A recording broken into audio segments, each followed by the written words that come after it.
Well, this looks like a tall order up here. This would be the 59th day, second video. Sorry about that. I wrote this channel, YouTube channel up there again, Angelic Faith 101. Part 9 out of 15 was the part that I wanted you to see with David dancing and his lament for Jonathan. I don't know exactly what part the other ones are. I looked. I think you're just going to have to be driven to find them if you want to. If you're willing to deal with the violence and the nudity and stuff, I'd recommend watching this movie. It gives a good version of David. But anyway, I'm going to very nearly finish the stories. Maybe finish the stories of David. I think I might. Samuel 1 and 2, that's where you'll find them. Well, we find out about Absalom. Absalom was David's favorite son. He had curly hair. I think he might have been his first son. Not sure about that, but anyway, his curly hair was his glory. He never cut it. It ultimately becomes the thing that does him in, and I'll have more to say about that shortly. We also find out about Bathsheba. Now, I spelled her name like that because it's so easy to remember. David had some 80 wives, I think the Bible says. 80 wives and 800 kids. Well, he shouldn't have had Bathsheba, though. Why I wrote it like that is because, very famous story, David was up on his rooftop in the evening, place to be in that part of the world, looking over the city, and there he saw Bathsheba taking a bath. And he desired her intensely, decided he had to have that woman as his wife. Well, he couldn't. He wasn't allowed to. He could have 80 wives, but he couldn't have another man's wife. She was already married to a guy named Uriah. Well, David dealt with this. He had Uriah put in the front lines. Uriah was a soldier. Had Uriah put where he was bound to be killed. He was killed. Once Bathsheba's husband had been killed, now she was a widow, and he could marry her. So he managed to marry Bathsheba. Thought he got away with it. There's more to this story. Uriah was not a particularly good husband, and he also knew it was coming but couldn't get out of it. But anyway, sometime later then, the prophet Nathan, now after Samuel died, Nathan was the next prophet. The prophet Nathan calls David in and tells David he wants him to pass judgment over something that happened in the countryside. He says there's this guy, who's a rich guy, has lots and lots of sheep, and a visitor was coming through his village, or his place, and in order to feed the visitor, the rich man took his servant's only lamb that had slept in his arms and eaten from his dish, and was his pet lamb, his servant's pet lamb, took it and killed it and served it to the guest. What should be done, says Nathan. Well, David says, a man that does this deserves to die. Well, then Nathan puts him on his knees because he says, you are the man. Nathan wasn't talking about some rich man with sheep. He was talking about David. David had 80 wives. Uriah had one. And what did David do? He took his one wife away, and David did not get away with it. And David was mortally ashamed and begged forgiveness. Well, Nathan told him that his punishment would be that one of his children, his first child to Bathsheba would die, or at least a child would die. He would be allowed to keep Bathsheba as his wife, but he would never be free from the sword. From that point on, he would always be involved in battle.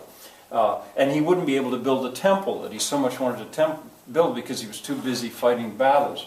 Well, I may be jumping around just a little bit, but David, with his 800 kids, couldn't keep track of them all. And something you could fault him with is that he didn't discipline them enough. At a certain point, one of his sons raped the daughter of another one of his wives. In other words, raped his half-sister. And for this, David should have put that son to death immediately. But he was slow. Well, the girl, the victim of this, was Absalom's full-blooded sister. And Absalom took the law into his own hands and killed his half-brother who had done this to his sister. I don't know if you can follow this or not. Well, for that, Absalom should have been put to death because that was murder. Absalom did not have the right to do that. Well, Absalom felt that he'd done the right thing. And a lot of people agreed with Absalom. Well, eventually, there was a split developed in the population. Some people sided with Absalom, some with David, and he ends up going to war with his own son. Here we've got that archetype of the rebellious son. I don't think I have that in your notes yet. I'm not sure. Absalom, the last thing David wanted was for Absalom to get killed. And it goes on for quite a while. But at a certain point, Absalom is riding away, trying to escape when he's being pursued. And he gets his hair caught in a tree as he's riding under it. And it pulls him off his horse. And then a guy comes up and kills him. For that, I believe the man who killed him was killed by David. But David is grief-stricken. This was his favorite son, even though he was at war. So Absalom's hair becomes his bane, the thing that does him in. Now, if you'll jump to archetypes, a hero's bane or a character's bane, this is a kind of character in itself. Absalom had his hair. Superman has his kryptonite. It'd be a better example to jump to this one. Achilles has his heel when we get to Greek literature. You'll see about that. I ask the kids about this, and they come up with some real interesting fun ones sometimes. I get to a vampire, and oh boy, they get all excited. A cross, holy water, a garlic, a stake in the heart. They seem to know them all. A werewolf, a silver bullet. It takes a silver bullet. That's the thing that will do a werewolf in. Anyway, that's the concept of a bane. And there's just about the oldest I know in famous literature. And then one other stop. If you'll go to genres, I think this is the third section. An allegory is a kind of literature. It's a story meant to be understood on more than one level. And Nathan's story that he tells David is the oldest allegory I know of in famous literature. That story could be understood on a simple level about the sheep, but there was a deeper meaning which Nathan revealed to David. Pilgrim's Progress is, for a long time, was the most famous allegory of all time. It's a whole book about a Christian trying to make it to heaven, but it's told as his having all kinds of adventures. I can't think of the author offhand, but it's an old book. It's about a 300-year-old book.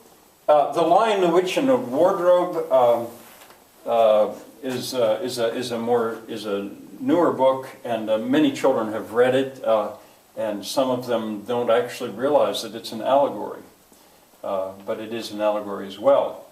Okay, going fast.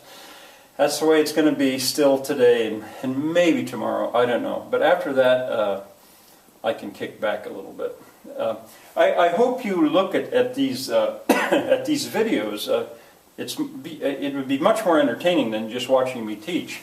But then that's up to you. I'll see you tomorrow.